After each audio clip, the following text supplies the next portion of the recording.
going on the adventure of a lifetime, your dream home, your dream destination. There's just one catch. This is a permanent, one-way move, and you can only bring one suitcase. Everything else you must leave behind.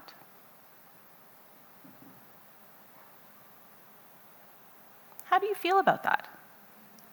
Liberated, like you can't wait for a fresh start? Anxious and slightly nervous about the prospect of putting your entire life into one suitcase? I'm here to tell you my experience of doing just that, and what I learned when I got rid of 99% of my stuff. My name is Eagranie, and for most of my life, I've been telling stories for a living. I do this today as a marketer, a writer, and a podcaster. Before that, I was a journalist and a chocolate expert. That is a real thing. Before that, I was a pastry chef, a chemist, a piano teacher. Navigating these shifts in my career have required me to navigate shifts in my identity, not just at work, at home as well. We all do this. Our identities are shifting all the time, and we have to be able to let go of the old ones to make space for the new ones. Easier said than done. And what I've learned is that our psychological stuff is connected to our physical stuff. And sometimes, when we're feeling psychologically stuck, it's because our physical possessions are holding us back. I learned this when I moved halfway across the world with one suitcase. Nearly 2 years ago, my family and I moved from Vancouver, Canada, to Hobart, Tasmania, Tassie, as we like to call it. And we each got one suitcase. Hearing this, you might wonder, what do you bring? Very little. And I suggest we might flip the question around and ask, what do you leave behind? Pretty much everything. And that is where the magic happens. Because when you choose what to let go of, you get the clarity to see what you actually need to move forward. Today, I want to tell you what I saw when I got rid of 99% of my stuff. When I told people I was giving this talk, I was surprised how many people said they still had their university textbooks. I sold mine a long time ago, but I still had a story to work out. I mentioned earlier I used to be a journalist. I was for about 10 years, and it was a season in my life. But by the time we were planning the move, I hadn't published anything in over a year, and I had no plans to. You know how after a breakup, a friend will come to you and say, I am totally over my ex. And you will take one look at your friend and know they are totally not over their ex. That was me and journalism. We had broken up. I had not moved on. I was holding on to stuff that was keeping me stuck in that identity. Let me be clear. When I say stuff, I mean paper. Other people might struggle with sporting equipment, shoes, vintage issues of National Geographic magazine. I struggle with paper. Getting started is always the hardest part, and that is why it took me 3 months to recycle a bunch of paper. I started in January 2021 with box number 1. Box number 1 was full of notes from conferences I had attended. I have worked from home since the late 2000s. Maybe if I had a real job in a real office, I wouldn't love conferences as much as I do. They're where I found my people and where I made friends. Looking back, I kept those conference notes because they made me feel like I belonged.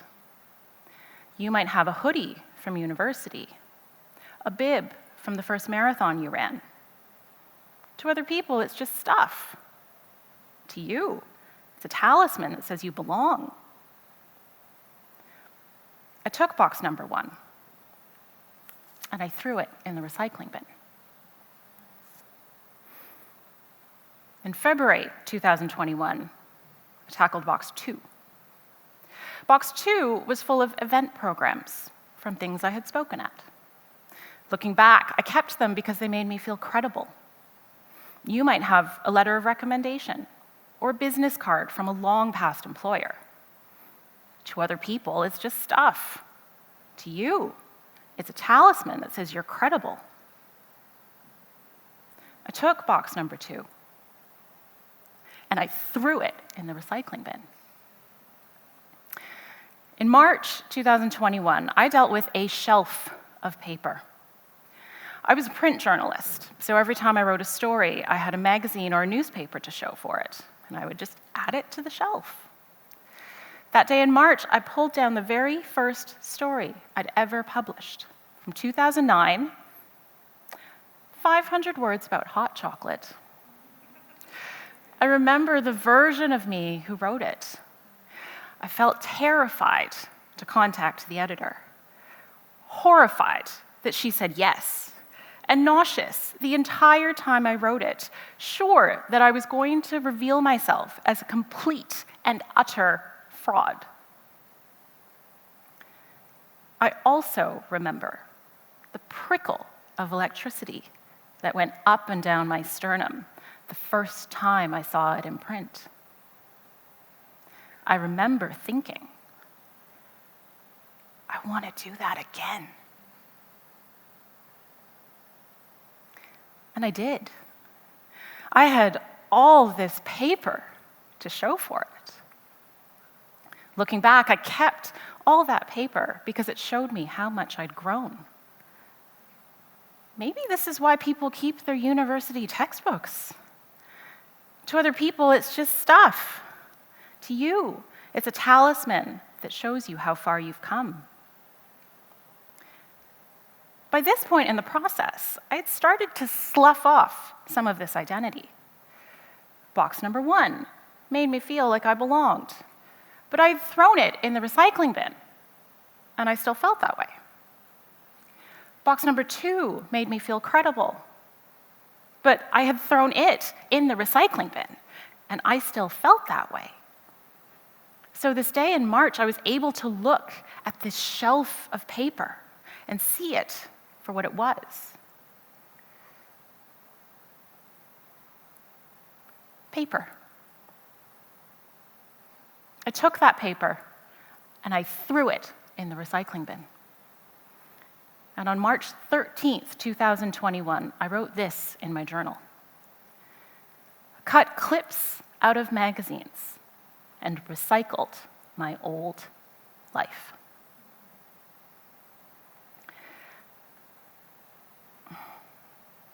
Why did it take me 3 months to recycle a bunch of paper?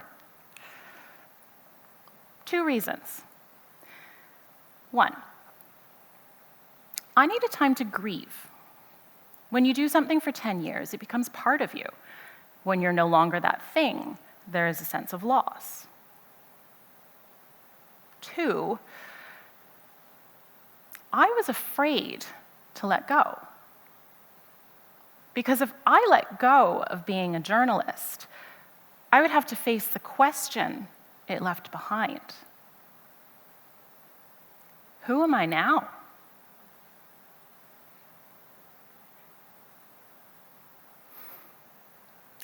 I didn't have an answer. I got rid of more stuff, and I learned slowly to be okay with the spaces left behind. It took me 3 months to get to that point, but it turns out it was the catharsis I didn't know I needed. It turns out that getting rid of your stuff is really fun. It's freeing. It is liberating. And after that, I had a real sense of momentum to the point I would scan the apartment, looking for things to get rid of, and feel genuinely disappointed that we still needed everything. And what I've learned is this. there is a little bit of us in all of our stuff.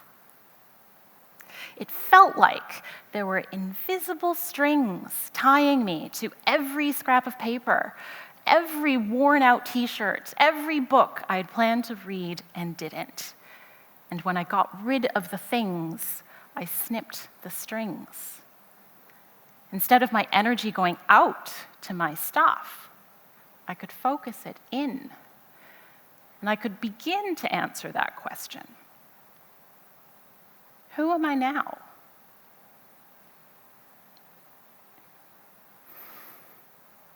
Fast forward, July 2022.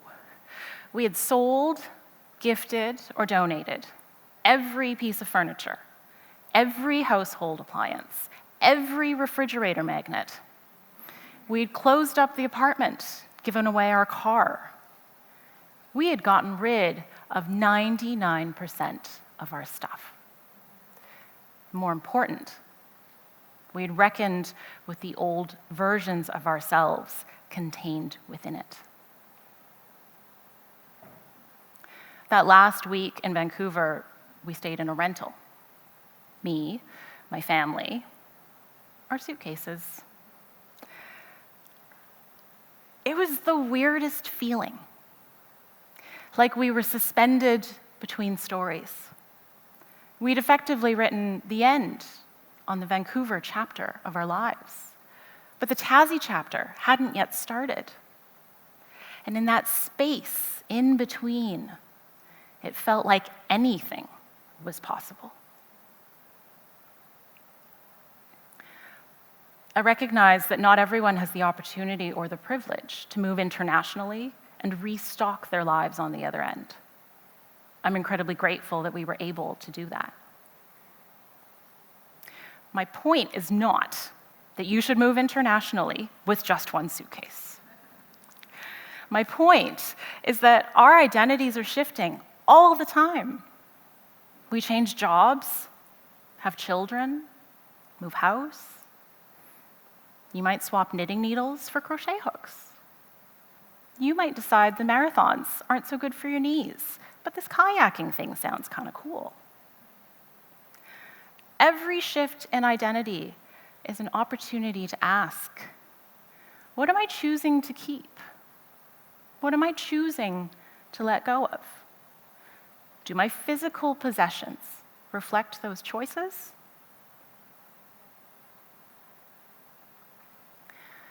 The last day I lived in Vancouver, I packed my suitcase for Tassie.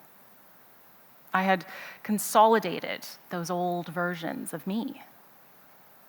Their experiences are my experiences, but I am not them.